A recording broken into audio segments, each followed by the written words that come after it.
family and friends have never been more important than they are today.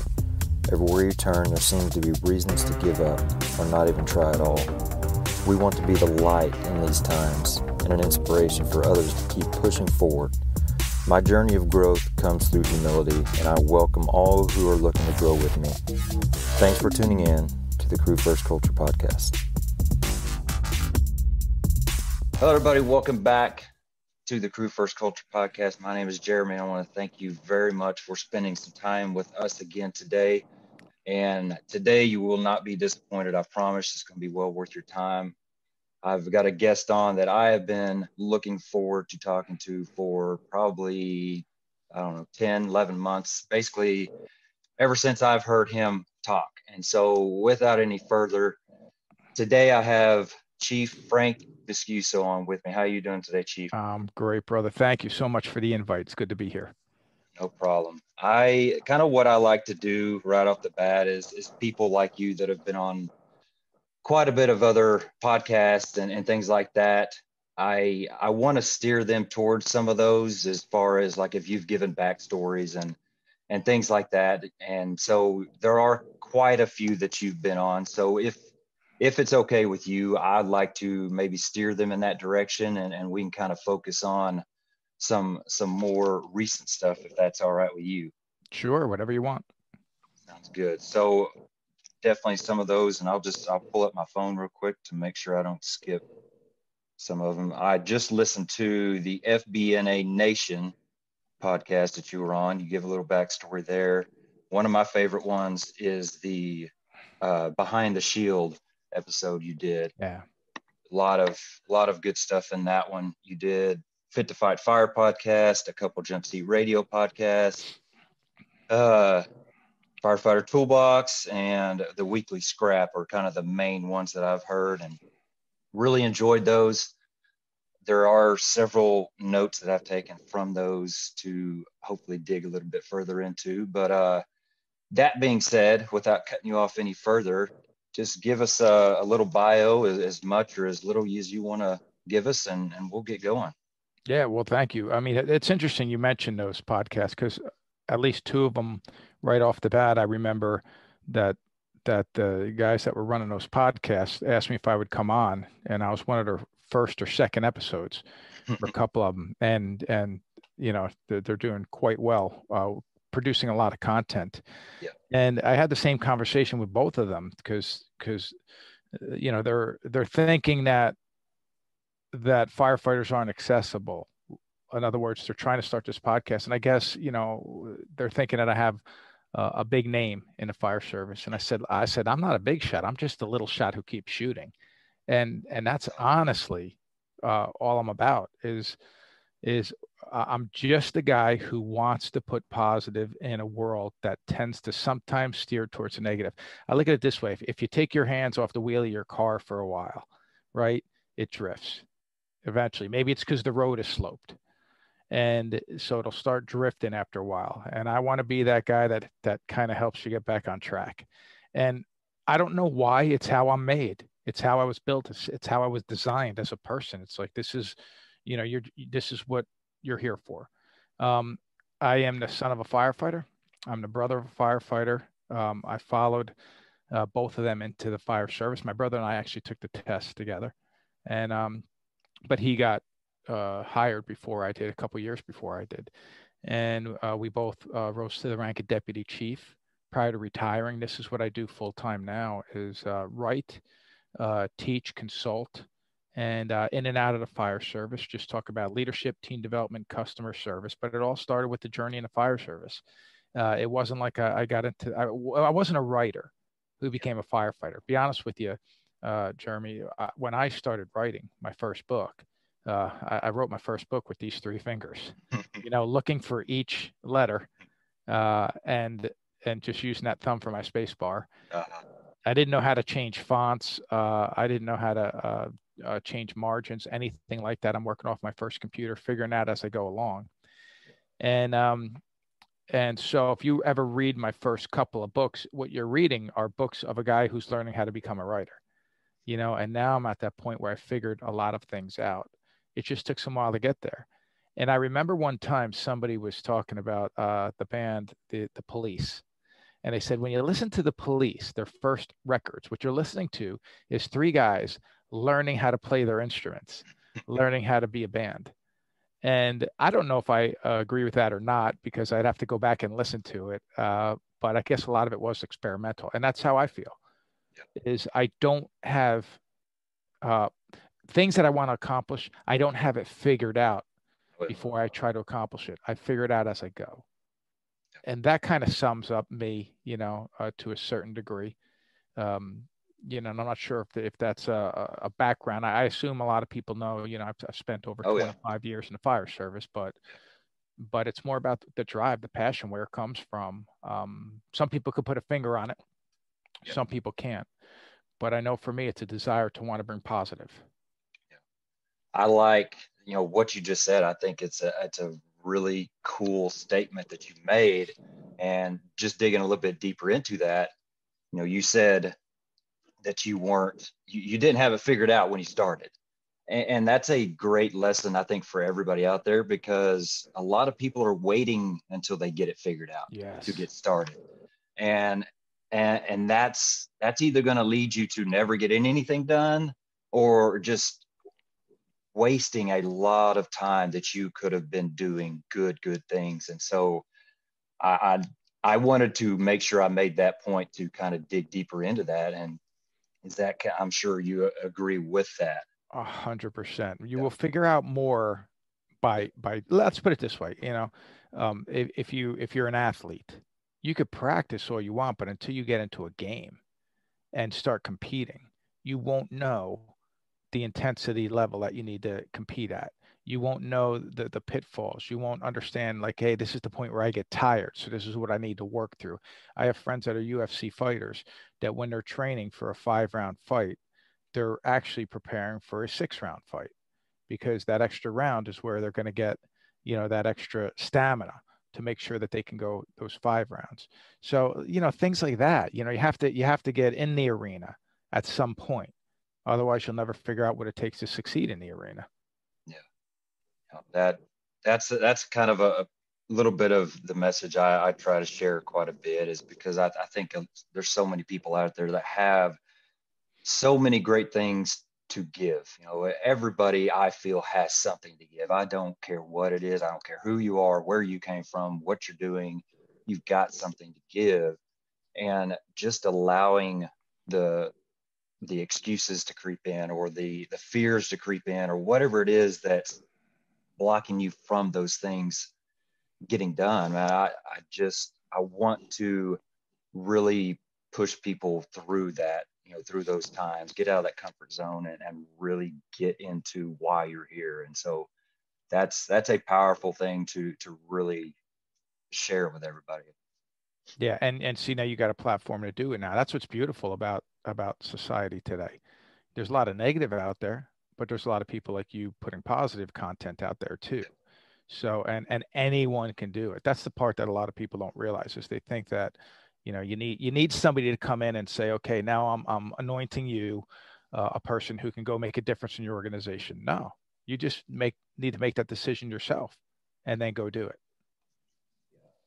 So I trying to think of where to, I guess a good spot to start here, and really the direction I want to go is exactly where we're at, that positivity and things like that. But I was given a really good question by somebody that wanted to ask you, and I think it'll be a very interesting thing to hear. But how and who has influenced you to become, at the time, a deputy chief, but maybe even more importantly, an author and a speaker, somebody that really tries to reach the masses with your message? Who and how did that influence come about? Well, as far as deputy chief goes, it would without question be my own father and my brother. I mean, they were my inspiration and you see, and that's the interesting thing, by the way. Sometimes you don't need to go far to find a positive role model. They could be in your own house growing Yeah. up. My father was, and still is, one of the most kind people you'll ever meet. He cares about community. I've never heard him say a bad word about another human being ever in my life. I've never heard it. And I know that he's had issue. He's a human being, so he's had Oh yeah. conflict in his life. I've never heard him say one bad word about a human being. And every now and then, it makes me think that I have so much more growth to do to become more like my father. Because I'm a guy that, I'm very transparent with my feelings. If I'm angry, concerned, anger, frustrated, those things you can see on my face. And I kept it from the people I was working with, but from the people that are close to me, I'll sit there and sometimes, it'll be that vomiting all this negativity out of, can you believe this or that? But what it is it's venting, because I'm a guy that I need to clear things out and then focus on a solution. It's a very quick shift for me. Like let me. It's almost like if you feel sick, I think I'm gonna vomit. All right, well, sometimes you just need to do it, and then you can get back to getting better. And but so I have that part of me too. And I want to be clear about that. It's not like it's all like if this was a nothing but positivity all the time in your life, it's hard to maintain that. Yeah. So, but now when I watch my father, I'm like, well, there's a guy who does it better than I've ever done it. He's also has a work ethic, and I mean well into his 80s. He has a work ethic that exceeds the work ethic I see of most people in their 30s. It's a mentality, and just if he'll go as far as his body will physically let him go when he's out there working, and he's still doing, physical labor, by choice. He doesn't have to, but my brother will buy a house and they're renovating it, and who's there helping him putting in a new floor? My father. So these guys have been a big inspiration for me. And then there's the mentors you find along the way, that people like Chief Mike Turpak or Anthony Avillo, who are local in my county, who also inspired me to be an author. By the way, because it's kind of these guys inspired me to be an officer in the fire service. Then they were both best-selling authors in the fire service, and I thought, well, I have a message. I have a message too. And when I was creating these study guides and writing SOGs for my organization, but creating study guides, I approached Chief Mike Turpak, deputy chief from Jersey City, retired now, but he wasn't at the time. And I said, look, I have an idea for a book, Fireground Operational Guides, which ultimately consisted of 70 operational guides that can be study guides, templates for SOGs, or they could just be refreshers or drill templates. Yep. And we wrote this book together because I learned so much from him.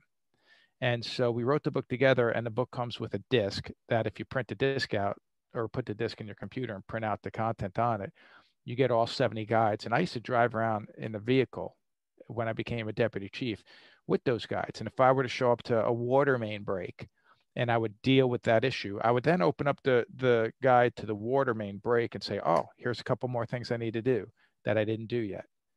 And it would help me through an incident. And as an example, while I was writing that book with Chief Turpak, we had a bomb scare at a local store, very large store, and it was Walmart. And when I went in there, a young police officer was there. It's early in the morning, late at night. However, it felt like it was 2 a.m., but it's not open at 2 a.m., but it was just before the holiday. So it's probably around 10:30, 11, just very dark. But when I pull up, a young officer walks up to me and he sees me pull up, and the chief, he says, all right, chief, we got a call that there's a bomb in here. We started evacuating. What do we do? I said, what do we do? I said, I'm just here if something goes boom. It's your incident right now. Yeah. But he didn't know what to do. And so, we formed our teams. We went in, searched, made the appropriate calls, did everything that needs to get done. But then I spent the next week and a half really researching the fire department's job at an incident like that, and then added that as an operational guide. And so that's kind of what that book was all about. But to answer your question about who inspired me, Chief Mike Turpak, as an example, is a guy who inspired me to achieve a higher level in the fire service and as an author. And here's a guy that was also, and is still one of the most knowledgeable people I've ever known, and a tremendous speaker. And I'll tell you this, Jeremy, when I wrote Step Up and Lead, I didn't even know that there was, for lack of a better word, a speaker circuit. I didn't know, because we didn't bring in we brought in people to give us training when we needed CEUs, but we weren't bringing in people to train us and say, here's someone that's coming in to do a leadership class. Yeah. We didn't do that all that often. So when I wrote that book and people started asking me to come in and speak, and next thing I know, I'm traveling not just throughout the country, but in Europe, Canada. I've been to Italy and Greece on their naval bases, and got asked to come to Spain and Guam and Australia. And I'm sitting there going, I don't know what's happening with this right now, but I'm so glad that people are gravitating towards this message, which is the one we started this podcast with, about, you can make a difference. You can make a difference. And that's what the whole message is, and how to make a difference. I'm glad that, and I was taking a few seconds there before you started to try to kind of figure out what direction I was going, but I'm glad I asked that first, to not only get an idea and help others to kind of get an idea of what has gotten you there, but also because it ties right into everything, everything that I want this conversation to hit on. And just getting going from there. I love your message of basically just treating people right. And I'll give you a little backstory on just a story from me. Okay. I've got a very good friend, Captain Ryan DeBoard. He retired, I think, about 3 years ago, and got his pilot license and retired, and is a pilot now.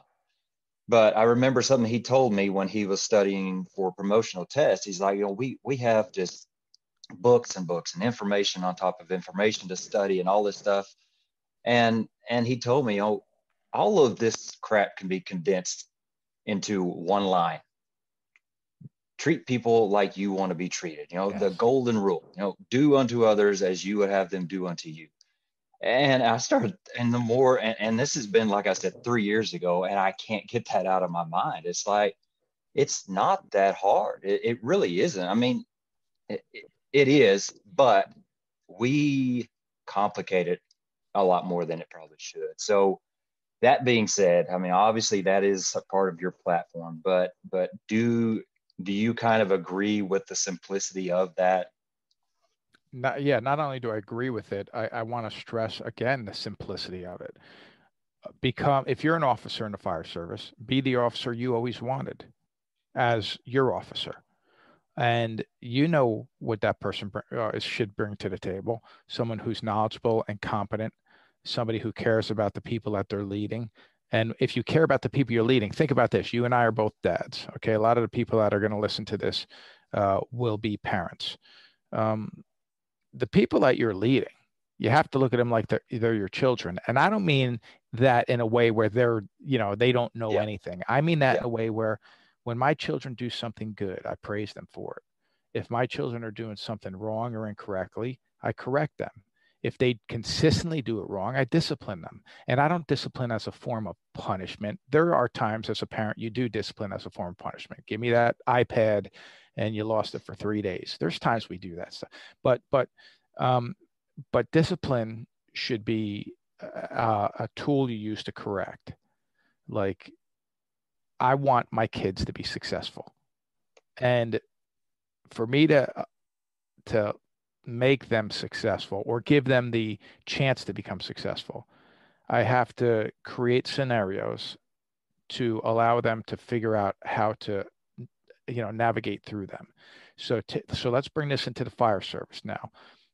As a fire officer, are you, and this, I don't care if you're an officer or not. I mean, you could be a firefighter with 3 months on the job and you can take a good lesson out of this message. But as an officer, are you training your personnel every day you come to work? Because if you're not, you're failing. You're failing. And what does training your personnel mean? Well, looking at ways for them to improve. If you're not helping them improve, that's like saying, I just don't care about you. You know, I want my kids to be successful. I want my firefighters to be successful, especially because there's life and death at stake. So you have to be, you know, the stakes are too high. You have to be very good at what you do. And so if people are showing up at work and they're not giving their best effort and their attitude sucks, we need to correct that. And you see behind me, you know, it's funny because I just ordered this green screen. So right, so because I do podcasts myself, and you know, I had a lot of busyness behind me. But the fact is, this is all important stuff, because when you're doing these kinds of things, you get a little insight into people's lives, and people can see that, you know, I'm, you know, committed to coaching baseball, and I have my old helmets, and I have some of Paul Combs' artwork from our calendar that we did together, and you know, but these are also things that are important to my family. So, like this baseball right here was my son's all-star team, and everybody signed that.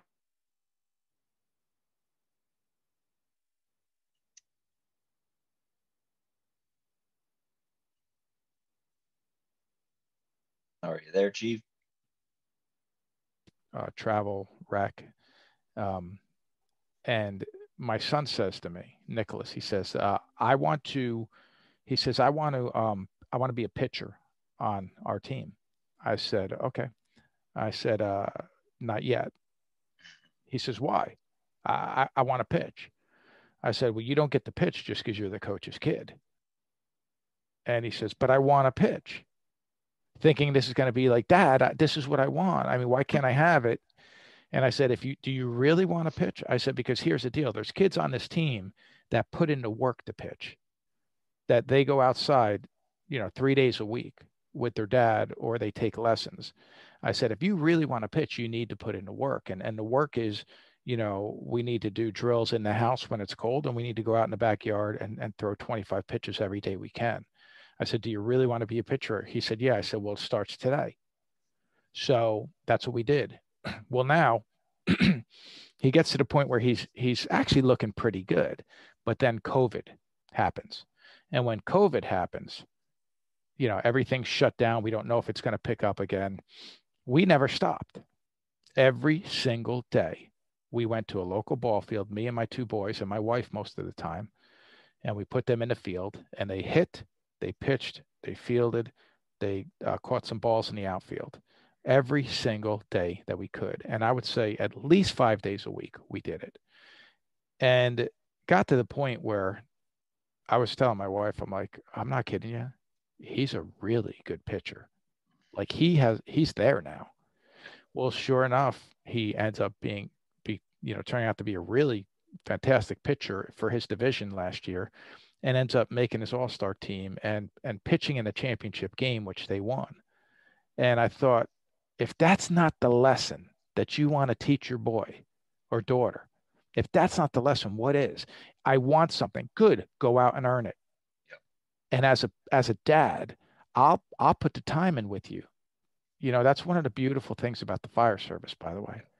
If we do it right, you have the time to spend with your family. And I'm so grateful for that. But now, again, take this whole lesson and let's bring it into the fire service. Well, what's at stake? I mean, they may not come and say, I want to be the best firefighter ever. They may not come to you and say that. But you have to have the conversation with them where you say, look, if everyone you loved, while we're here at work today, if everyone you love was trapped in a fire, would you want you and your crew being first due? Because if the answer is yes, great, let's keep doing what we're doing. If the answer is, well, I mean, I don't know. And it's easy to say, well, it's my family. Yes, I want to be first due. Oh yeah. But what if it's not your family now? What if it's somebody else's family? Or do you honestly feel, and this is for every listener, do you feel that you are on an engine or a ladder company that you absolutely believe is the best option for somebody's life safety? You're the best option to save somebody's life, over anyone else in the country. If you feel that way, awesome. If you don't, you want to strive for that because this is what you do. The stakes are not winning and losing a baseball game. It's saving or losing a life. So you don't need anyone's permission to be great at what you do. You just need to come to work with this thought of let's be great. And that requires training. It requires discipline. And if you're an officer, you have to be a person that says, I'm going to put the work in. We're going to create an environment where training is not only essential to be part of this team, but we're going to make it fun. A lot of people don't even realize training could be fun. And it is. It could be fun. It's hard work. It takes discipline. It takes skill. It could be tedious at sometimes, but we could enjoy it. And I've never seen a group of firefighters after a difficult training session sit down and say, that stunk.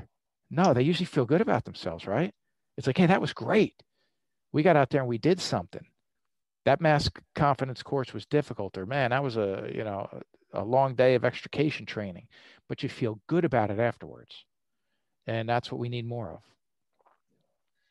And there is so much in that little, whatever you want to call it, your little blip, whatever, what you just said, that I want to get into. I think first off, going back a little bit, is the family thing. Oh, yeah. First of all, I just love being around people that love their family. I just love it. Yeah, me too. And it's almost, I guess, if I look at it a little bit deeper, I guess it's almost in relation, like you've been saying, into the fire service, in relation to a firefighter that is passionate about the job. And you start kind of absorbing some of that passion. When I'm around people that love their family and talk about them, and just, you can tell that they mean so much to them, I start absorbing some of that myself. And I just really love that. But I have felt exactly the same way that you said about the kid, treating people like your kids. And I know that gives some people a negative connotation, but like you said, I'm not saying I'm treating you like a kid, right? Not just any kid. I'm treating you like my kids.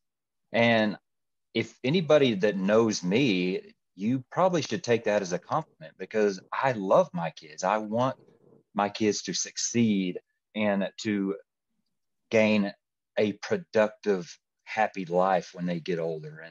And so that's what I'm talking about. I want my people to succeed and to get better than even they thought they could get. And so I totally agree with you on that, for sure. And I love what you just said. You said, I'm not treating you like a kid. Yep. I'm treating you like you're my kid.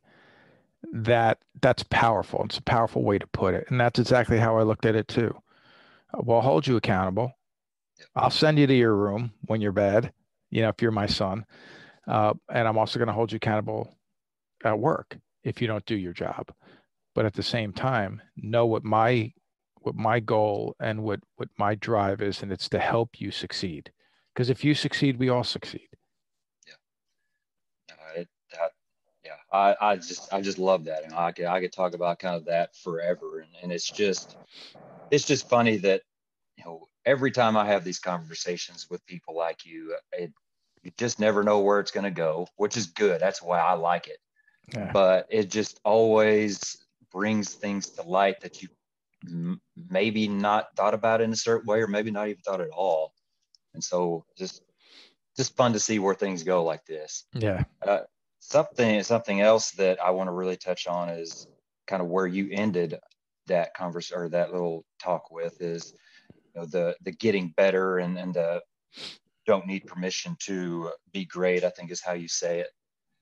That's kind of that's trying to think of a good word to say. That's the journey I'm on right now. I'm a captain, a station officer, still fairly new in it and constantly evolving. I've been, I think, 3 years now as a company officer, and the officer I am today is a completely different person than the officer I was 3 years ago. And I feel like that's a good thing, because I feel like I am heading in a good direction. But that being said, that what you explained is my mindset. I want to be good at what we do.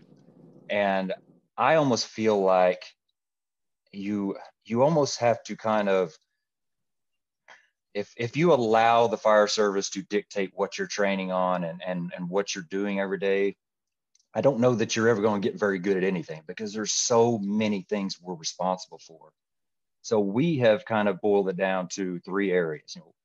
Hose, so hose deployment, hose movement, hose, everything to do with hose, force of entry, and search. So search, VES, stuff like that, because those are the three things we have to be really, really good at. And so those are the things I want to mainly focus on. If the other things come along, that's fine. I'm not trying to say that we don't do anything else, but those three things I want to be good at. Of course, we're on an engine crew. Right. We don't have trucks, so we're responsible for forcible entry. We're responsible for search. So do you agree with that? Do you have a different opinion on that? No, I actually do agree with that, and I have an interesting story to go in that direction. Is uh,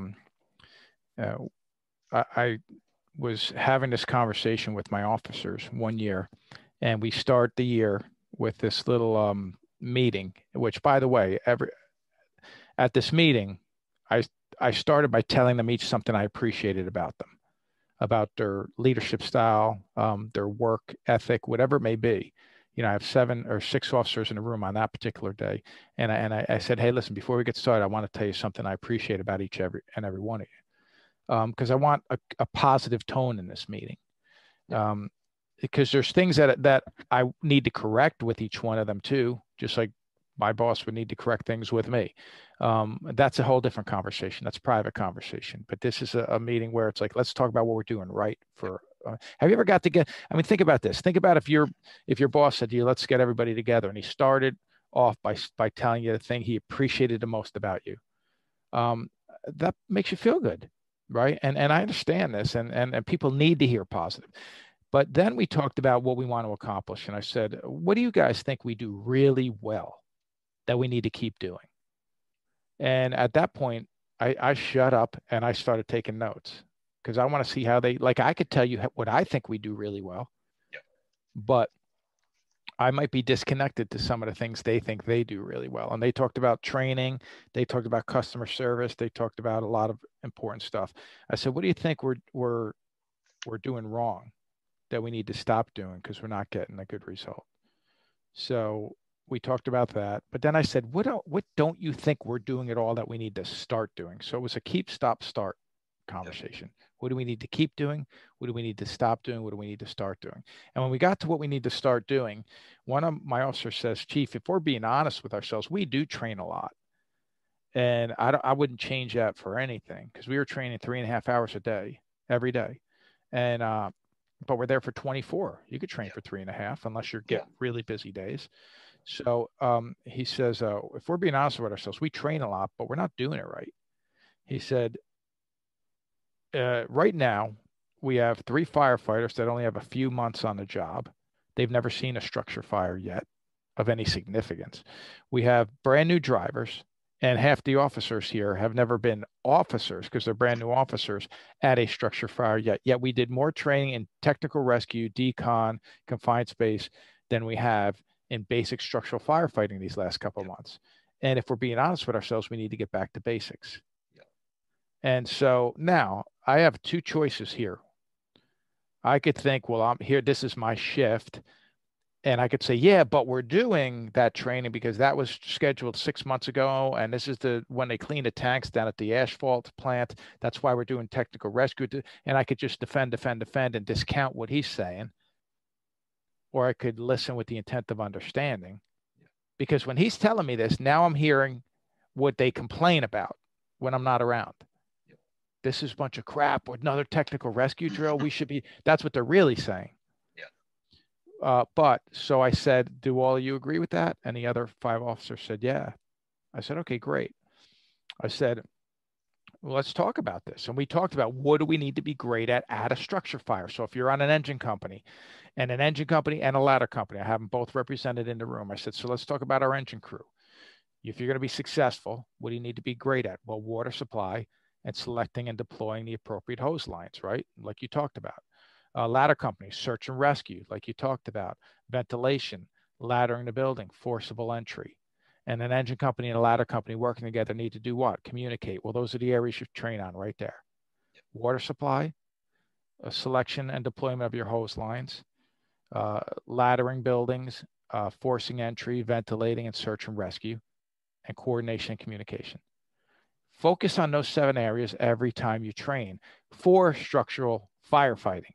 Yeah. I mean, when it's a hazmat incident, it's different. If you're doing a decon drill, if you're doing an EMS drill, but if you're training on what are we looking to train on, it has to be in one of those 7 areas. And there's multiple different facets of each area. You could do several weeks of just forcible entry training. So it's not like it's like we're going to do an hour of it today and we're done for 6 months. Unused skills fade very quickly. Oh yeah. Absolutely. And even like, right now I have in front of me this sheet right here. My boys, I just signed them up for yesterday. Signed them up for 10-week pitching camp. 10 weeks every Sunday morning for 1 hour with a guy who, pretty successful guy who played Division I, was with the Phillies organization for a while. And why did I do it? Well, because unused skills fade quickly. I don't know if this guy can make them better. He definitely can make them better than I can. He's done it at a much higher level than I have. But what I want him to do is every week I want them to pitch. Because if they don't, they'll lose it. Well, I wanted my firefighters every week to search and rescue. I wanted them to stretch lines every week. I wanted them to force entry every week. Find the way, and we don't always have buildings we can train on. So, all the traveling I do, let me tell you something, Jeremy. All the traveling that I do, I have seen fire departments that they are blessed. They basically have academies in their backyards. And I mean, literally, come out, walk 40 steps, and we have a burn building right there. And we can go cut the roof open. We have these tremendous props. I look at these and I always ask the same questions. When's the last time you guys used that? We haven't been there probably like 4 months. I'm like, 4 months? I'd be in there every day if we had that, and granted, maybe not every day. I mean, but as often as possible. And, I was at a department recently and they had the roof prop in the back where, you have to just keep, putting some new parts on top, cut them, make your vent hole. And I asked them 4 days in a row, I was with their organization. And 4 days in a row, I asked, when was the last time you used that prop out there? And all of them, it was more than 1 year ago. Wow. I said, it's okay. It was more than a year ago that you used that prop. So let me ask you a question. How many of you have actually been on a roof at a structure fire and vented a roof in the last year? Now you think about this. If you ask an organization this, you're only going to get a handful of hands at most, because even if they were at the fire where that happened, they may not have been the person doing that task at that time. So a handful of people can say, I was on a roof where I opened up a roof using our saw in the last 12 months. So you don't have that skill right now. I mean, it's easy to say, I could start a saw and make a cut. Of course you can. But if you're not pitching regularly, and now I put you in a championship game, can you handle it? Well, I don't know. See, I'll tell you this about my boys. Once a week, they pitch a game to me. They'll throw 50 pitches or more once a week. So as soon as their season starts, which is months from now, but as soon as their season starts, they will be the ones you could throw in the very first game to go 5 innings. They'll be the ones, because they will be baseball ready, just like you need to be firefighter ready every day. Again, a couple definitely areas that I want to dig in there. The first one is you talk about the conversation you had with your crew, and you had that guy that stood up and said, Chief, we're doing it wrong. That. Right. I think that right there was a huge opportunity for you. And by that, I mean, that could have been a turning point in either direction. You could have had the mindset of, okay, I appreciate your feedback, but I feel this is where we need to focus on. So we're going to do this.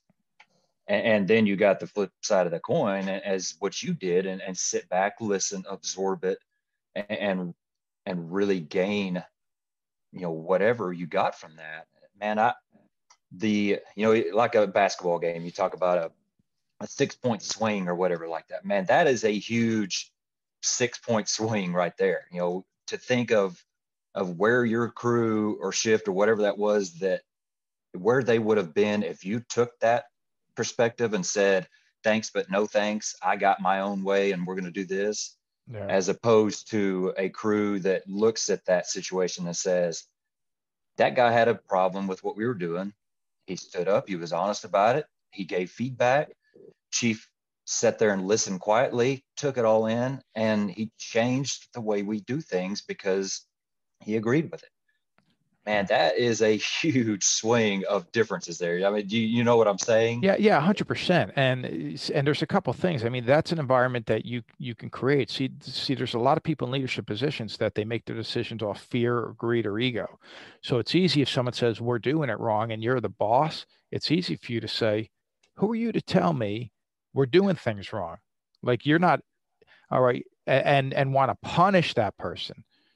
And we've all been in a situation where we've worked for a person like that in one way, shape, or form throughout our career, or you've had a boss or a teacher like that. I've been there too, and it stinks. But this is a crew that I had that relationship with, that they knew that they can say things like that to me, because it wasn't a condescending, you don't know what you're talking about kind of remark at all. Yeah. It was hey, we are doing a lot of great things, but we're not focused in where we need to be focused. It's like, I focused this last year, and I use these analogies hoping people can understand it. But last year, my team, they won over the last couple years 6 championships. They won 6 championships in tournaments, but in the division and the league that we play in, we made the championship game twice for the league, and we lost twice. Last year, we were they just had a pitcher that our kids stood in the box scared. They were scared. He threw faster, and I tell you, the kid was a great pitcher, but they shouldn't have been scared. This year, whole different ball game. They believed in themselves all season long, and they were hitting the fast pitchers, and we had more arms than anybody else, and they play in the field was phenomenal. But we got to the championship game again, and an error was made in the very first inning, and our kids didn't recover from it. And I started looking at their faces, and I said, for the first time in 12 months, I saw nervous faces. And I was saying to them, guys, it's a game. Enjoy yourselves. Have fun. And which is what I tell them regularly. But at the same time, what they were thinking is, oh no, this is the championship game again. And what I realize is they need to be mentally stronger. They need to be mentally stronger, because when they play their best, they're unbeatable. And a strong term, unbeatable, everybody's beatable. But when they play their best, they are a very, very hard team to beat. They didn't show up that day. And, and when I saw that, I'm like, okay, so my focus was getting them back to the championship. That was my focus, and we did it. I should have been focused on making them mentally stronger. And so I sat down with my other coach just a week ago, and we talked about, this is what we need. We need to get them mentally stronger. We need to focus on the mental aspect of it. And we shift the way that we coach. We know we can get them to championship games. We did it 2 years in a row. We did it in 6 tournaments. We did it in 8 tournaments. We just won 6 of them. But what we need to do is we need to focus on what we know their weaknesses. They're 8, 9, 10 years old, so they're not going to sit and say, we're doing it wrong. But the guy at work might. So you need to be open to hear that, to say, okay, I know how to get you to the championship game. Now I need to teach you how to win it. And you just gave me a tip. You just told me that my focus on what I'm doing can get us only so far. And you're telling me you need something else to win on the fire ground. You have to be open to hear that. You have everybody listen to this needs to know this. I'm going to tell you this right now. I'm going to tell you this right now. You are not good enough. You need to get better. And I don't mean that to where you need to feel like you're not good. You are good. You're very good.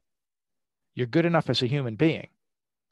But as far as a fire service leader, you're not good enough. You need to get better. I say that to everybody, including myself. I was not good enough. I needed to consistently get better, because the day that you fool yourself into thinking you're good enough is the day you get complacent, and complacency kills. So I want you to know you're good enough to make change. You're good enough to do the job, but you're not good enough to ever think that you've arrived.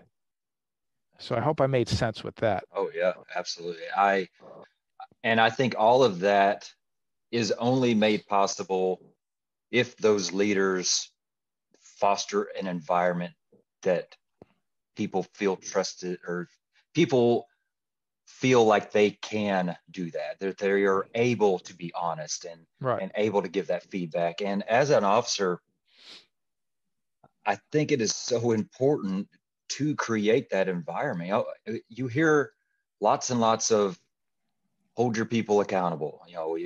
As a supervisor, you have to hold your employees accountable, this and this and this and this and this. But you also have to be willing to give that accountability to those people below you to give back to you. I know that's kind of confusing how I said that, but you have to allow them to hold you accountable as well. Yeah. Because it doesn't go one way. I don't feel like if you want it to go one way, you're never going to truly succeed and reach your and your team's potential. It's got to go both ways. Yeah, it has to go both ways. And because we're in this battle together. This is not something that it's like, okay, the bells ring. Good luck. See you when you get back. We're all going out that door together. So we have to, I call it interlocking accountability, whereas everybody's accountable to each other. And I believe in that wholeheartedly. And to the point where you have to have somebody on your team that has permission to have the hard conversation with you. You have to have somebody that, and it may not be everybody. You may say, look, I've been on the job for 28 years. I don't want somebody with 6 months in the job telling me we're doing it wrong. I get that completely. They got 6 months on the job. They don't know what right and wrong is yet. I totally get that. But maybe you have somebody with 23 years on the job that you have a good relationship with, that can come in and say, hey, Chief or Cap, we need to talk. When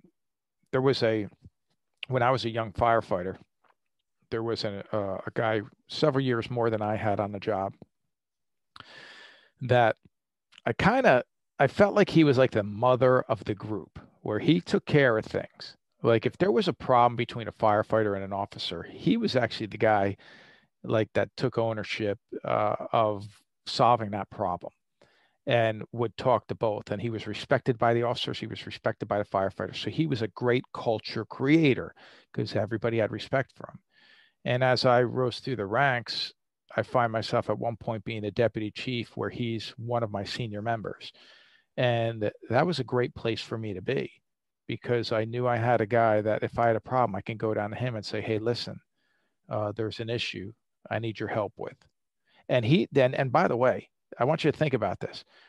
I'm a deputy, and sometimes I had an issue with a captain, and I'm going to a firefighter to deal with it.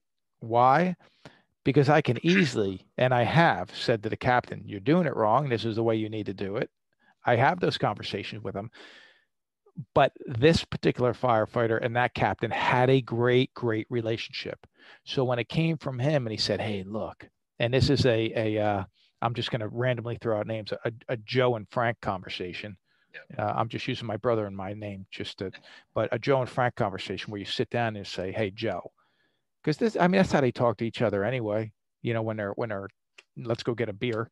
It's not, these guys grew up together. They went to high school together. They've been friends for years together. So they can have that conversation. And I could say, look, something's not right on this group. The captain and his firefighter are at odds. You have a great relationship with both of them. I need you to do your thing. Why? Because I was the firefighter and I watched him do this. So I know he's got the ability to make things better. So let me give him that credit he deserves. He's a culture creator. He never wanted to be an officer. He never, to my recollection, I don't know that he ever even took the exam to be an officer. So it wasn't about rank structure for me at that point. It was about who can I use to help resolve this issue to create a better culture. And I happened to, at that point, have a great resource, a guy who everyone respected. And I think I tend to do this in some of these questions. I went off a little bit No, you're fine. And took a turn, but I believe in that. I believe that there are culture creators throughout every organization. Some of them are officers, some of them are not. And if you could pinpoint who they are, you can easily create a successful, winning, thriving culture. But you have to get them on board to do it. Because if not, they could start preaching a different message. And you could be the one that says, hey, I'm the boss. Oh, yeah. Do it my way. Well, are they going to do it your way? Yeah, because they don't want to lose their job. But at the same point, you don't have the respect at all when you do that one time, if that's the way you do it. Yeah, as a station officer in charge of a crew now, I really, really have realized how important it is to have people like that person you're talking about on my crew. People that will deal with manageable issues without me even knowing it. And I'm sure you know what I'm talking about. Something that is super serious or needs to be sent up the chain. That's not what I'm talking about. I'm talking about things that can be dealt with without me even knowing it. Having that, man, is so helpful. It takes so much off of my plate. And not that I'm trying to raise myself above, petty stuff, but really, I mean, there's so many things that an officer is responsible for. Having people like that to deal with the small stuff and to take care of it and show leadership, show ownership, and it is awesome. It is awesome. It is awesome because, I mean, you think about it. There are 3 alarm fires, and then there are fires that have barely gotten out. Excuse me. There's 3 alarm fires, and there's fires that barely got out of the incipient stage. Yep. Right. Not even, maybe, a pot on a stove type of things. And it's good to have someone deal with the pot on the stove incident where you don't have to go and solve every single problem because they're going to have to solve a lot of problems themselves, when these incidents come in. And you need people that think, you need people that take ownership, to take responsibility. And how do you solve the problems out there if we can't solve the problems right here? So I know these conversations are great ones to have with your crew. I've had these conversations where I told my crew, I want to be the go-to group. I want to be the group that everybody would want to have working when things happened in our community that maybe you don't want other crews to be here for. I don't know if I worded that right, but I just wanted to be, I wanted to be the go-to crew. I didn't want to say when the shit hits the fan, but I'm just going to say it. I want to be the crew on duty when the shit hits the fan. And so that's, something that some people will buy into and some people won't. You'll have some people that'll be like, oh, but here's what I found out is that we would have people come over to our group and at certain times that maybe they weren't training. Come here. They weren't training the way we were. And we would have them come over and they would like the way we train. This is Nicholas right now. He's the one I was telling you about earlier. You want to say hi? Hi. What's going on, Nicholas? How you doing? I'm Jeremy. That's Jeremy. I know you can't hear him. Yeah. Oh, sorry. I forgot. I guess I didn't realize that. So, all right, go ahead. and shut the door on the way out, all right? Thanks. That's okay. So when he woke up this morning, because we're doing remote learning through this hopefully tail end of COVID, he's like, "Can I wear my PJs today?" And his mother says, "No, because she wants him." I said, "Let him wear his PJs. I mean, it's not like anybody's going to see him." And now here he is being broadcast on a podcast. So, but and by the way, that's a conversation for anyone that's listening that Jeremy and I just spoke about just before this started. He has his son doing remote learning. We have our boys home doing remote learning, and we said, if they come in and interrupt during it, let's just let that happen, because that's life. Step Up and Lead has been a pretty popular book, and here's something I'll tell you.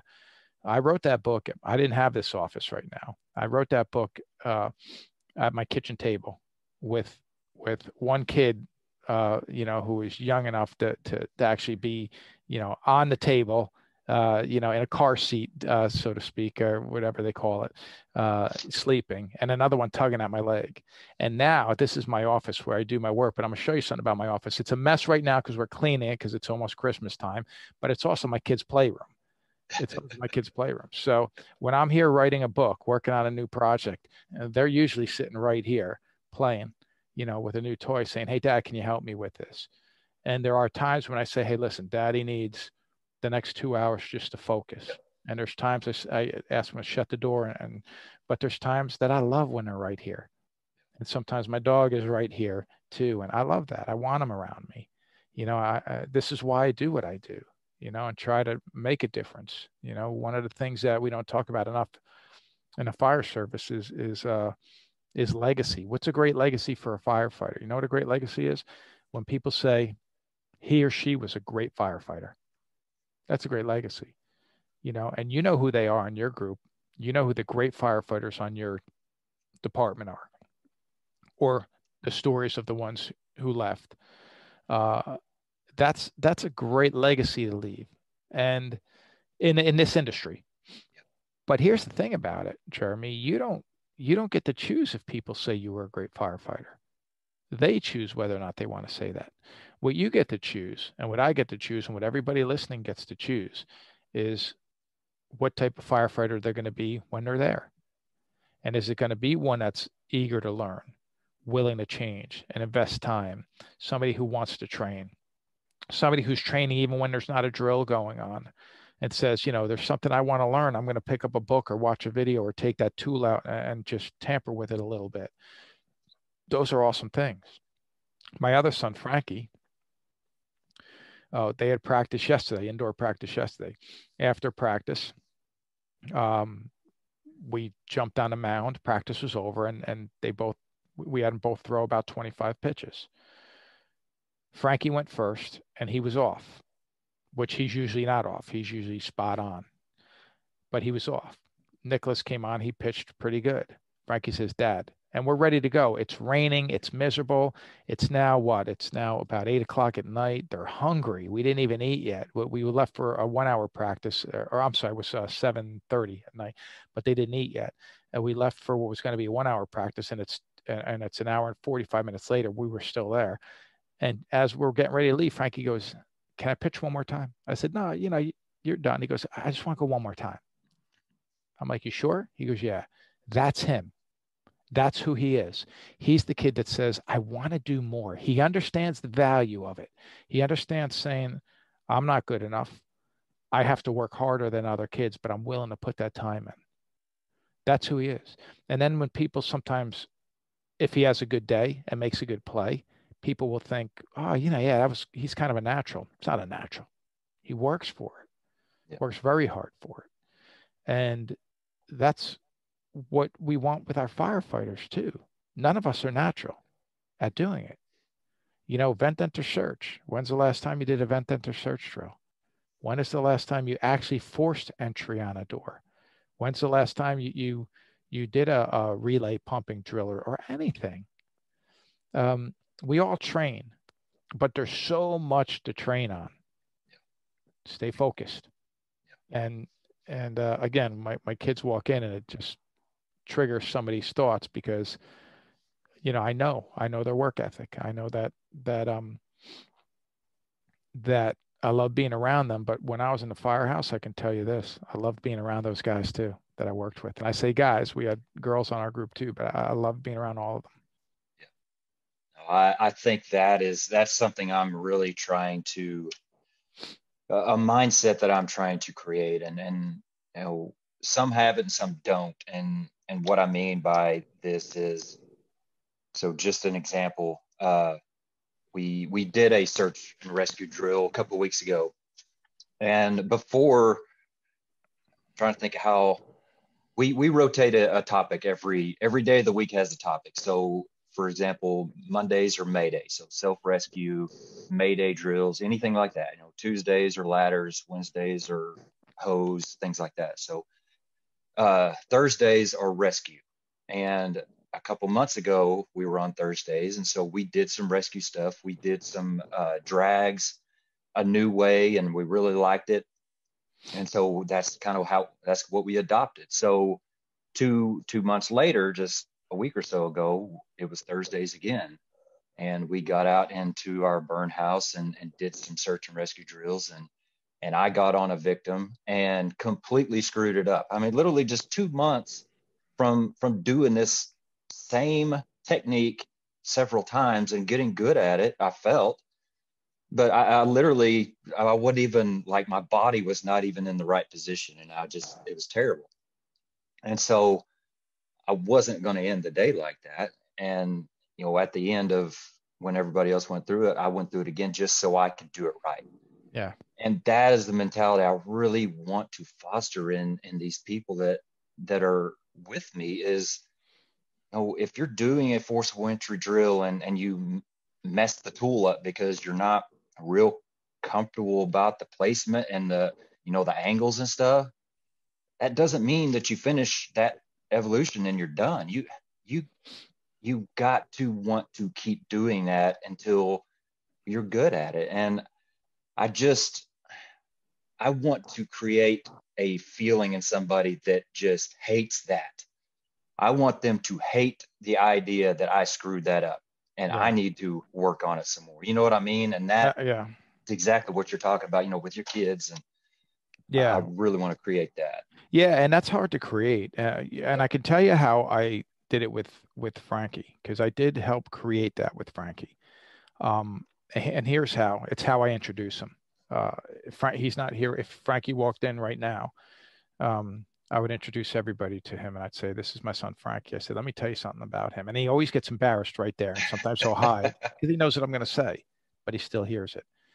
I say, "Frankie knows that nothing comes easy.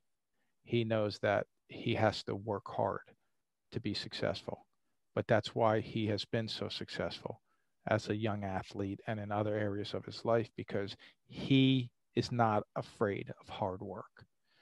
And I think people will rise or fall to meet your level of expectations of them. So that's one of the things that that we would say to him. And I have other things that I say about Nicholas, my other son, for similar reasons, to try, because I see where they're, I guess, being my kids, I see what they need to Yeah. hear. Like I know Frankie has natural athletic ability, but I also know that so did I at his age, and he's very similar to me. And I also know that I didn't have the work ethic. I did everything my coach told me to do, but I never did more. And it's not because I was lazy. It was because I didn't realize that people were in their backyards practicing. I didn't realize that when I was wrestling and taking the winter off or taking the whole summer off, people were wrestling year round. And I would come back the next season and go, what just happened? I mean, these guys all got so much better. And I didn't know that the guys that I was wrestling against were wrestling in the summer too. Um, so it was those types of things that make me want to kind of prepare them for success. Uh, and that same thing with the firefighters again. to bring it back to them, people will rise or fall to meet your level of expectation for them. Now you can give them the tools, the training, the resources, the time, the support. You can give them everything they need to succeed. But what I've discovered is you can't give them the heart. So if they don't have that, oh man, burning desire to want to be great, you might not be able to create that. You could try though. I had one firefighter I worked with. I love this guy, loved him. And he would get so hard on himself, come down so hard on himself when he messed up, like angry, to a point where I actually saw him take a piece of his equipment. I might have been his helmet, I don't remember, and just slam it because he was so mad that he did not achieve a certain time in a drill we were doing. Yeah. And I had to pull him aside and I said, look, I said, I love your passion. I love your passion, but don't let it become your downfall. Because if you make a mistake on a fire ground and respond that way, you will make two mistakes and maybe three.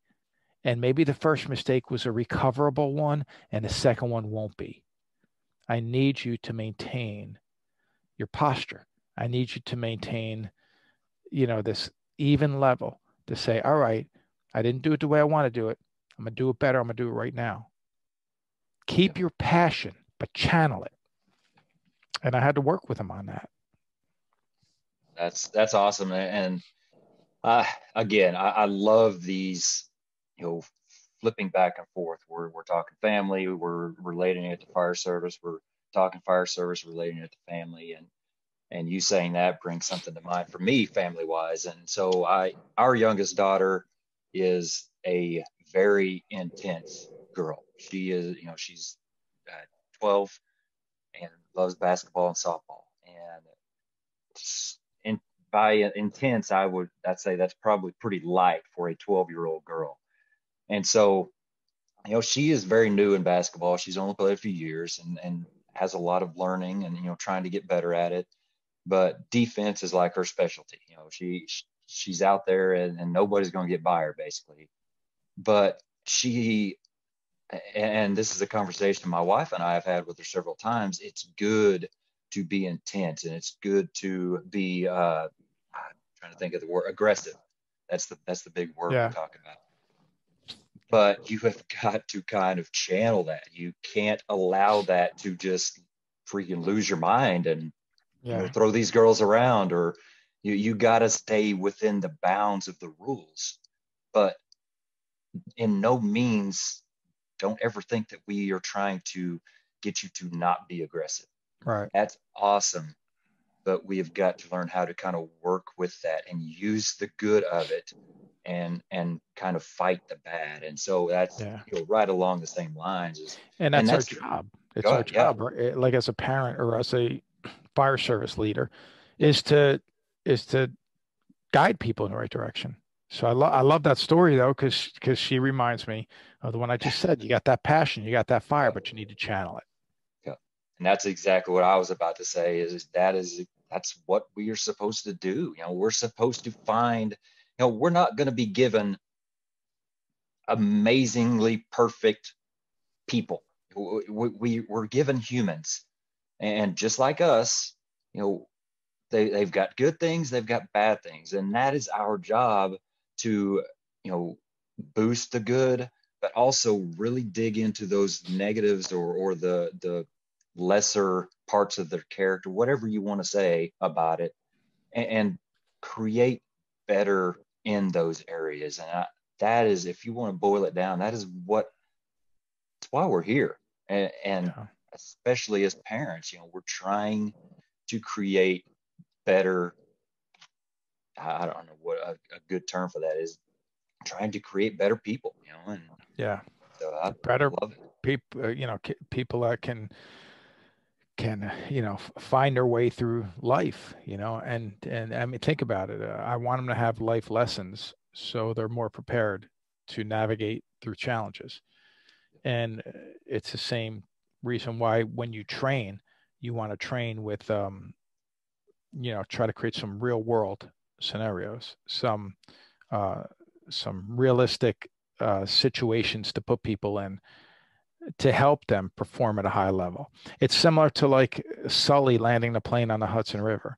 I read once that Sully never trained to land a plane on water, but he trained to remain calm when things went wrong, Yep.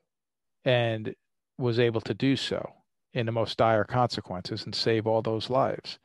Yep. And it's kind of the same thing. Like if we train ourselves to take we all have our own passion, desire. We're all built differently. Everybody's. I mean, I know firefighters who just they were like. I used to say Eli Manning would make a great firefighter, right? Because Eli Manning was a guy that if he was winning or losing, you can never tell with his expression, because Yeah. like here's a guy that just wins the Super Bowl or throws a touchdown in a Super Bowl or just fumbled in a big game. And I see the same exact expression on his face. And I remember saying he'd be a great incident commander because that, he's not screaming on a microphone on the outside the building. He's maintaining his composure, like him or not. I mean, granted, Eli Manning is a guy that as a Giants fan from this part of the world in northern New Jersey, as a Giants fan, we all loved him, but at the same time, we were all so frustrated because he gave us 2 storybook seasons, and half the people that were Giants fans blamed the offensive line for him getting sacked, and the other half blamed Eli, but everybody still loved him. Because he was just a guy who just went out there, did his job. Yep. And when it really mattered for 2 seasons, he made some wonderful things happen. And it's interesting when you're talking about your family, next thing you know, you're talking about Eli Manning. But the point I'm trying to make though is that he maintained his composure. Yep. Whether you loved him or did not like him, he was a guy. And I watch this in coaches a lot. I watch this with coaches a lot, especially in baseball. A big game, and they go down by 6 runs. And I watch the managers when the camera goes over on the sideline, and the majority of them look like it's game 3 of the season, and they're winning by 6 runs, meaning no difference. And as a guy who has done both things, managed baseball games at a much lower level, little league level, but as a guy who has managed baseball games and fire scenes, I've tried to emulate that and say, all right, you know what? Whatever the situation is, I'm going to maintain my composure so I can make the best decisions I can for the team. Because when you get emotional about things, you start to make poor decisions. And like, you could relate that back to your daughter's story or that firefighter story. If you get too emotional, your emotions take over. And all of a sudden, you just did something that now, how many times you see an athlete, emotions get the best of them, does something stupid, gets kicked out of a game or gets fined or suspended, and now gets this terrible reputation. And maybe they're a great person who had a bad moment. And most people that I think out there, let's just take firefighters in our industry. I think most firefighters are really good people. And nobody comes to work saying, I'm going to do something really stupid today. But they had a bad moment, and they did. And we need to be aware of that when it happens and say, why? Why did they do what they just did? Are they a person who makes bad choices, or is it a person who is not dealing with an issue in their life right now properly and doesn't know how to, and they're too emotional? And we need to be aware of these things so we can address it properly. And that's a whole nother podcast episode, by the way. Yeah. Well, one thing that I heard this morning, and I've listened to several here the last couple of days, just trying to make sure I absorbed as much as I could. But something you said on a podcast is, I can't motivate you, only you can motivate you. And I would like to just get your thoughts on it just for a little bit, but just kind of personally, that has been a struggle for me here lately. And when I say that, I mean, I have taken it really personal. Maybe that's not the right way to say it, but it's affected me that I don't feel like I can motivate my people sometimes. I really take it like, man, what kind of a leader am I? I'm trying to do these good things. I'm trying to, create a culture that is going to benefit us not only, but everybody around us. And you know, I'm trying to do good, but I just can't get through to these people. And I really started kind of taking that as I am not a very good leader. And so that being said, with what you stated, I can't motivate you. You can only motivate you. How do you personally handle those situations when you are trying so hard to get somebody beyond their expectations and do good things for somebody and they just you just can't get through? Yeah, well, that whole term, I can't motivate you, only you can motivate you, was part of a conversation. Let me put this in the right context. What motivates me will not motivate you. I have a different hot button. And so that hot button that motivates me, I can push that all day long on other people and maybe not get a response. And it frustrates me. How does that not make you want to be better? That could be frustrating for me. But what I'm failing to realize is that they have a hot button too. And I need to identify what theirs are. And I've had those conversations where I've said to people, I'm giving you everything you need to succeed, but you need to bring the heart. You need to, and some people, they don't want, they just, they're content. They don't want to get better at what they're doing. And that's a hard thing. But here's what I would say is try to find out what pushes them, what motivates them, where their hot button is. Like, let's put it this way. There are thousands of people why people work. Thousands of people are reasons. And I couldn't even name them all. But I can tell you that every single one of them will fall into one of these 6 categories. People work for time. People work for money. People work for security. They work for recognition. They work to belong to a team. And they work to make a difference. So those are the 6 primary motivators. So how do you work for time? That's like saying, if I work here, I get some comp time, I could take that time off or maybe work some overtime, I get some few extra bucks and take that weekend vacation with my family. So you're trading your time to get your time back. We know what it works to work for money and security. Well, if you work for a paid fire department, you'll have money and you'll have some security. So what else motivates people? To belong to a team, to make a difference, and recognition. So what I want to try to do is provide those 3 things for people. I need you to understand you belong to a team and you make a difference on a team. You play a role on this team. And I want to praise people when they do things right. If I could provide these things for them, well, that might be their hot button.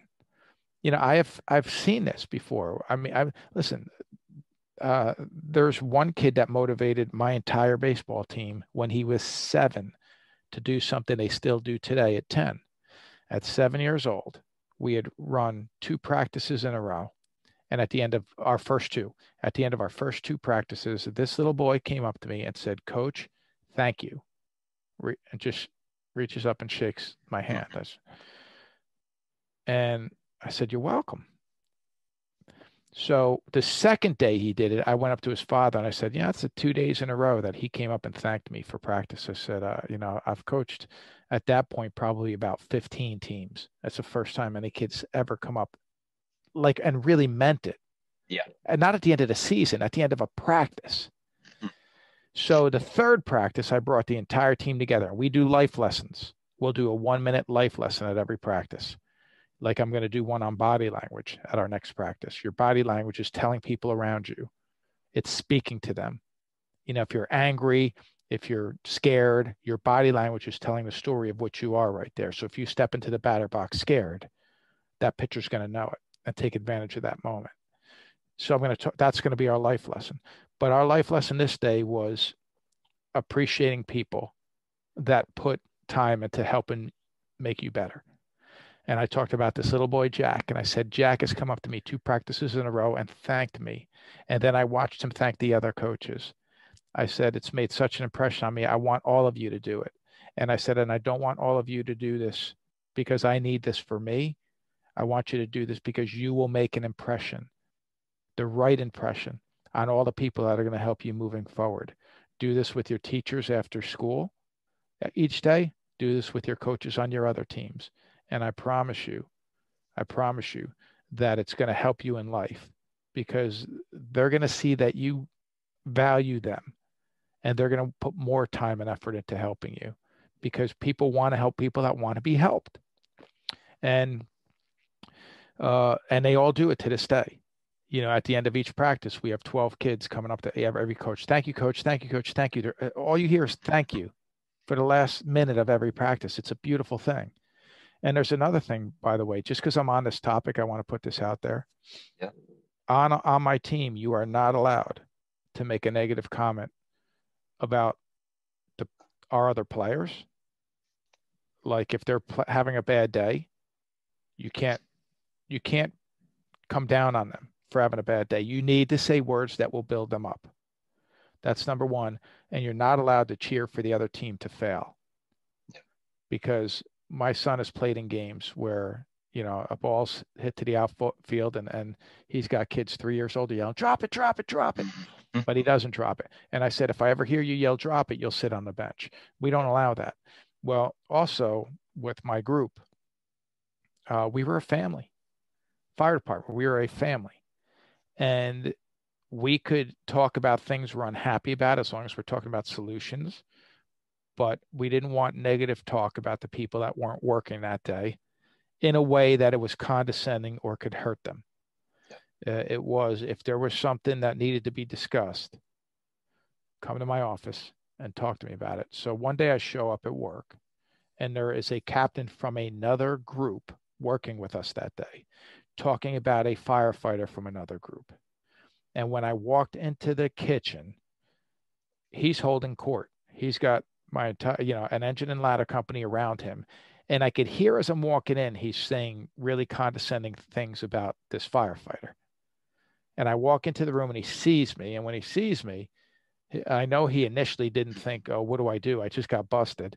But he sees me and he goes, yeah, Chief, what are they going to do about this guy? I said, what guy? Because I didn't know who he was even talking about yet. Yeah. And he mentions the firefighter's name. I said, well, what about him? What about him? He's lazy. He doesn't do his job. He's stupid. And he just starts just trying, like a chief walked in. I just said this to all the guys. I just say, Yeah. what are you doing about it, Chief? What are you guys going to do about it? I said, well, let me ask you something. What group is he on? And he says, what group? It's this guy's group. And I said, who's his captain? He goes, I am. I said, you're his captain? He says, yeah. I said, well, let me ask you a question, Cap. What are you going to do about him? He says, me? What, what would I have to do with it? You're his officer. I said, do you think because now this is a conversation I'd rather have in private, but he's open, he's like, he's grandstanding right now in front of everybody. So I said, Cap, these things on your collar are not for show. If you have a person who is an issue, the thing to do is address it with that person, not come to another group and smear his reputation, because you know that the reputation that somebody gets in their first couple months on the job is going to stay with them for 22 years or more. I said, if it's an issue that you can't resolve, I'm going to give you some advice. Go to your deputy chief and have your deputy chief deal with it. And if he can't, he'll go to the chief. I said, but don't come here and do it this way. Yeah. And but that's the culture in many, not just fire departments. That's the culture in many workplaces. Yeah. And it's a hard culture to change, but sometimes things like that have to happen for you to try to change it. And I'm not saying I did the perfect thing. I mean, sometimes I was the guy at different times in my career that I would sit at the kitchen table and complain about things. Why? Because I thought that's what you were supposed to do. Everybody else did it. I thought it's what you're supposed to do. But at some point you realize, wait, now I'm in an influential position. like a senior man or a lieutenant or captain or chief officer. And I need to be smarter with my actions. And that's why I know why some chief officers don't do breakfast, lunch, and dinner with the firefighters on shift. And some do, because some have found a way that I can do breakfast, lunch, and dinner with you and still make you understand that I'm going to hold you accountable. And some are like, I want to create that distance from them. So when I do come down on them, they know this is serious. So everybody has their own way of doing it, just like every pitcher has their own way of throwing pitches. And I can't tell you this way is 100% right and this way is 100% wrong. Sometimes it's some, and you just have to find what's good for you, what works for you. But the important thing is that we address it when people are doing the wrong things in the fire station, on the fire ground. We have to address it, and it's best to critique or criticize in private. And back on our topic just from a couple minutes ago, it's really good to praise in public. Yeah. And remember that, praise in public, criticize in private. And if we do those two things, that's a good starting point for us getting where we want to go. And the reason you praise in public, you tend to get more of the same. Hey, Jack really impressed me. He said thank you after practice. Now I've never had a practice without him. I've coached him on several teams. I've never had a practice without him in 3 years where he didn't thank me. And so he does it all the time. He's been praised for it in public, but now all his teammates do it because they say, oh, that's what we're supposed to do. Okay, I get it now. I'll do it too. There's power in that. Oh, yeah. That kind of brings up a personal story again for me. I am fighting kind of what you're talking about right now with my crew. And that's because of my actions in the past. I went through a very resentful, irritated, frustrated, even angry phase towards, just be honest, towards our admin, about different situations. And on one hand, I'm not sorry for that because that's what led me to sit right here talking to you today. That frustration led me to do the things I am doing away from the fire department. But at the same time, I allowed myself to be negative and to sit at the table and to, just completely throw it all out there for all the chiefs. And, this is, everything you just said, that's who I not only was, but who I fostered in my crew. Yeah. And I have since, of course, seen the negatives of that and seen how bad that is. And now on the road of correcting that and taking that out of who we are. But that's a long road, and I can only blame myself because I am the reason that it's like that. I allowed it. And so now it's just going to be so much harder for me to eliminate. And that's kind of the road I'm on right now. I don't care to talk about chief, deputy chief, battalion chief, whatever. I don't care. It doesn't, I have no control over anything they do.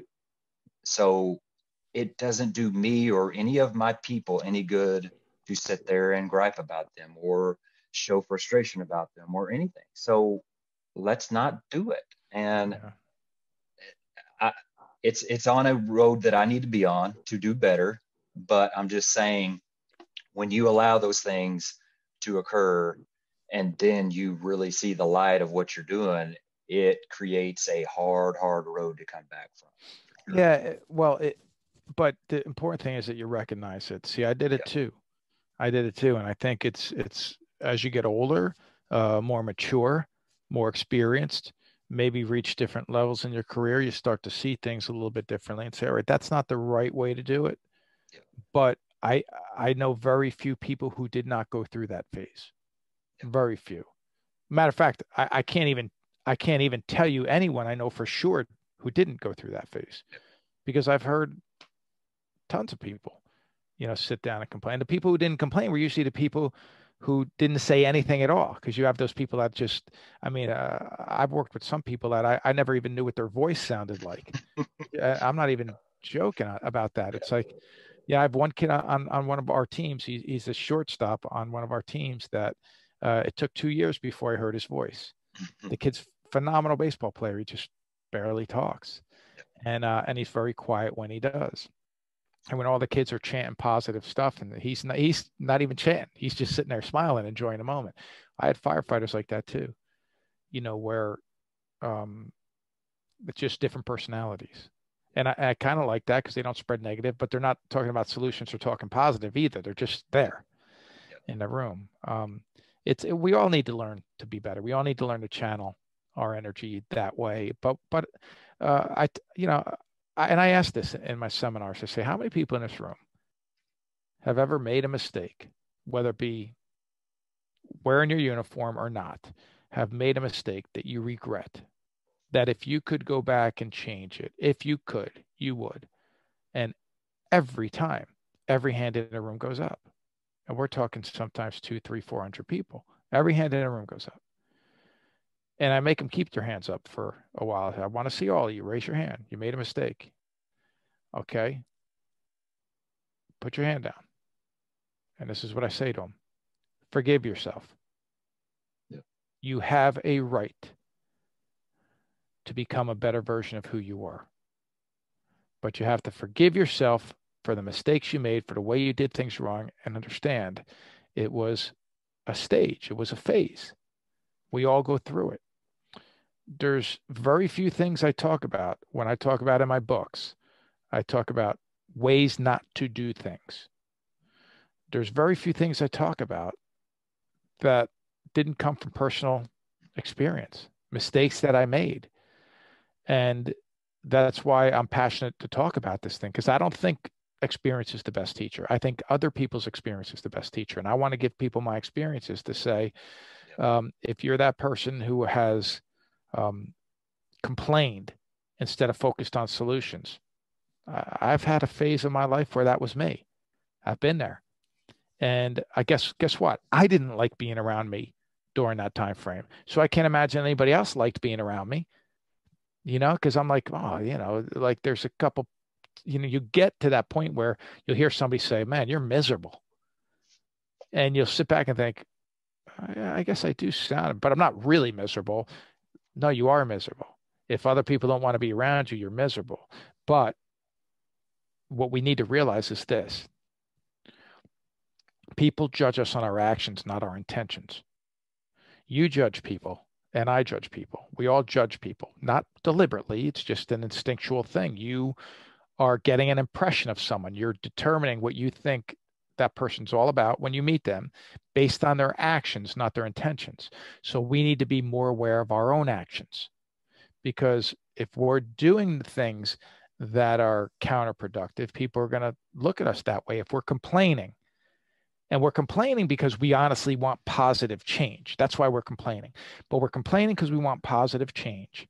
But we're not talking about positive change. We're just complaining. Well, guess what we are? Complainers. That's what everybody sees, because that's what we're doing. But if you're a person that follows up the complaint with, why don't we try doing this? Hey, Chief, if we're being honest with ourselves, we train a lot, but we're doing it wrong. That's not a complainer. Yep. That's a change agent. That's a culture creator. That's a guy that says, I have an idea. And that's what we need more of. So it's like I say all the time, it's okay to identify a problem as long as you bring a solution with it. It may not be the right solution, but it's a starting point. So forgive yourself if you feel you've ever done things that even gave you a bad reputation. I've done things that have given me a bad reputation. I'm sure there are people in this world that don't have a high opinion of me because of whatever experience they had with me at that point in our life, which could have been 15 years ago, 25 years ago. It was a negative one. I had a kid that I recently got together with a kid that I knew from high school. And he said something very interesting to me. I was a very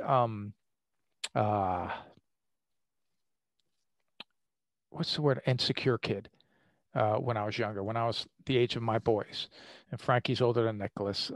But when I was about 12, 13, 14 years old, I was pretty insecure. I didn't have a lot of confidence in myself. And I was wrestling since the age of 7. but I didn't have that kind of swagger that a lot of kids had that wrestled. And I recently, about a year ago, got together with a kid. He came over and visited with his wife, and we were talking. And he says to my wife, he goes, "Yeah." He talked about me, saying he was my nemesis when I was younger. He was really hard on me. He used to like bully me, and I go, "Bully you? I never bullied anybody in my life." And he goes, "Oh, you used to bully me." I go, "How?" He goes, "Oh, yeah, we would come down to the corner and we would play, and you would always want to wrestle, and you'd beat me up." And I'm like, "All right, I could see how he perceived that as being bullied. I could see that now. Back then, it was just me doing something I knew how to do, wrestle, but I was wrestling him a lot because I knew I could beat him. When there was other kids down at the street that I wouldn't want to wrestle because I didn't want to get embarrassed. But in turn, I'm embarrassing him. See, I didn't see it from his point of view. I only saw it from my own. And when he said that, I sat back and thought, well, how about that? I said, I would bet that the kids that did this to me have no idea how I feel about them today. That I looked at them as bullies. I think they're bad people. And he might have had that impression of me. And, I'm glad he actually didn't have that impression of me where he thought I'm a bad person. But for that period of time in our life, I was a person that when he turned a corner to come play with all the kids, he looked at me and probably said, "Oh, no, he's here." So we need to be more aware of who we are. We need to be more aware of how we make other people feel. And we all have a right to be that guy and to change and become a better version of ourselves because now we know what we were doing is wrong. I hope that all makes sense. Oh, absolutely. And that it kind of goes back to one of the first things we talked about, sharing your message, actually do it, make that step, do something. And I always say it, everybody goes through these hard times, these struggles, these trials, whatever you want to call them. You are completely wasting those chances to help somebody else if you keep those inside. You went through that for no reason if you don't share that with somebody. And like you said, let somebody else learn from your experiences so they don't have to learn from it themselves. You know what I mean? Yeah. And I Yep. think that is another big thing that people need to hear for sure. Awesome. Well, this is a fun conversation, I'll tell you. I really appreciate it. I want to be respectful of your time. I'm enjoying my time with you here, but uh, to wrap it up, I will say this. I fully expected to get a lot of inspiration from you as far as leadership and fire service and things like that, but I truly did not expect to be inspired to be a better parent as much as I have been in this hour and I don't know what hour and a half. I have truly been inspired by you to be a better parent, and I really appreciate that. And man, I can't tell you how much that means to me because I love being a fire service leader, but I will give it up tomorrow if it means that I can be a better parent at home, a better leader at home. And so thank you very much for that. I appreciate Thank you for that. So let's do this. Let's end this podcast a little bit differently that. Okay. than anyone I've been on yet. And let's say this to all the listeners who are parents. If you are in your house with them right now, you turn this podcast off, go do something with your children to make them better, to make them feel better about themselves. Um, during this pandemic, um, my wife had recently said, we're driving down the street and here we are. This thing started in what, March. And here we are in November now. This was November when it happened. And my wife turns to my boys and says, as we're driving, I'm really proud of both of you. And Nicholas says, for what? And she says, for the way that you have handled this pandemic and the way that you have been through all of this. I'm just proud of you.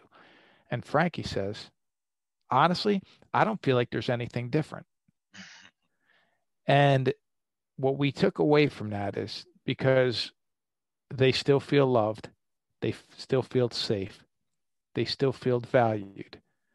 They still, every night at 3 a.m., wake up and run into mommy and daddy's bed.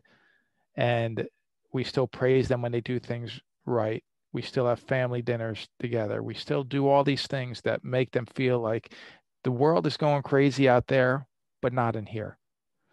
So if you're home right now and you get off this podcast, go spend time with your family and make a memory.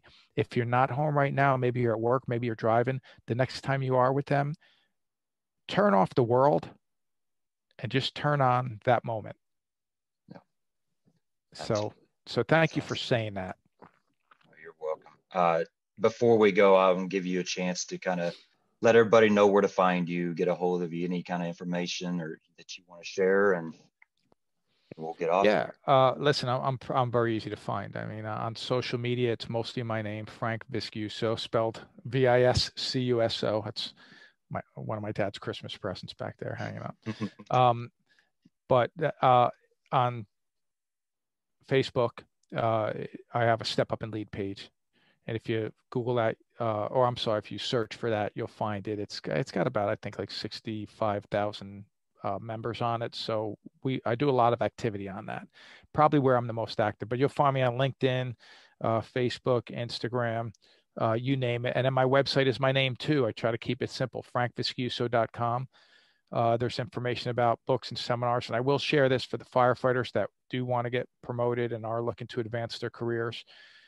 Check out my website, fireopsonline.com, just like it sounds, fireopsonline.com, all one word.